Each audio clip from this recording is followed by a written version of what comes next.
should seem impossible that an old, non-technological guy should be up there presenting this, right?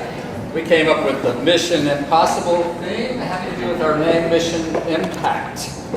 Our problem basically is looking at how we can coordinate crowdfunding resources for local small NGOs. So we're going to hopefully create an online interactive how-to guide for local, and we're really talking specifically about Cambodia.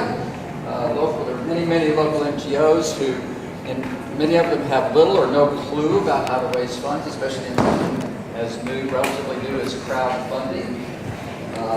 And we want to be able to build a coalition to help them learn how to do that, help them with the actual facilitation of that, hook them up with the right partners, the right resources, so that we can aid their cause, generally speaking. So the local TIP NGOs to raise their visibility and funds for their cause. Next slide.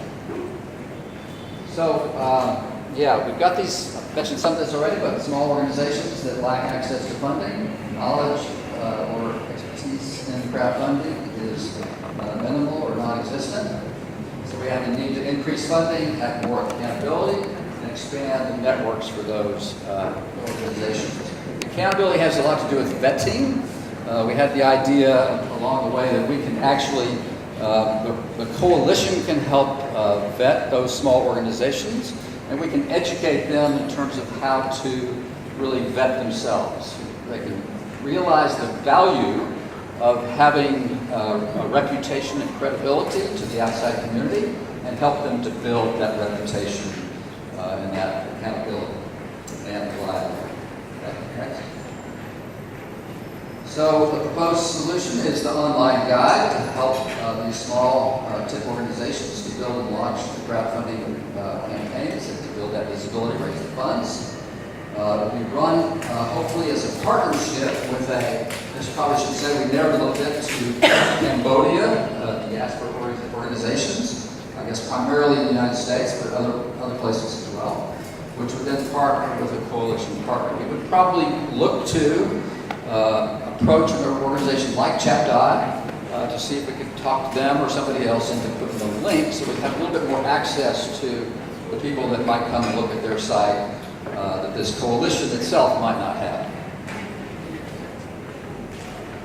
And the technology, we had this, the website, and we built a platform for the website, but mainly we do the crowd funding through Indiegogo or some similar source like that, and then again help them to learn how to do that. We'll get back to the next one. And a Wikipedia page might also be an option for us as well in the next one. And then follow on this small group, a relatively small group, and we would meet again and then kind of add more detail, flesh out what we wanted to do, hire a web developer or designer, and then pitch, present that final product to somebody like a Chapdai or somebody. So that's pretty much it. Thank you.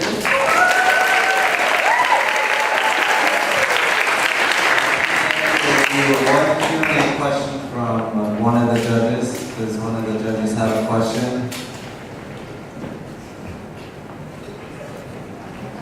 Any questions?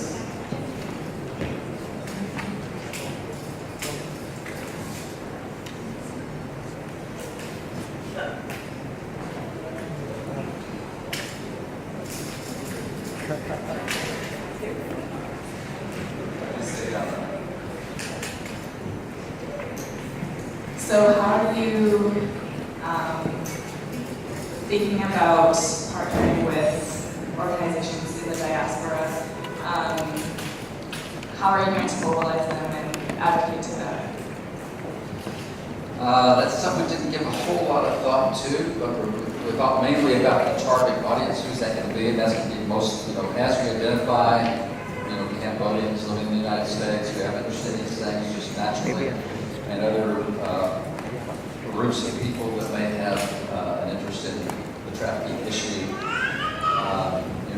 Mainly through, I think the answer to that would be mainly through the context we already have, the people we already know. It's one of this type of gathering is we know a lot more people this evening than we did yesterday morning in Cambodia. My wife and I lived here 4.5 years, but we're still just a barely lay of the land. But there's lots of opportunity at organizations like this. Thank you, group members.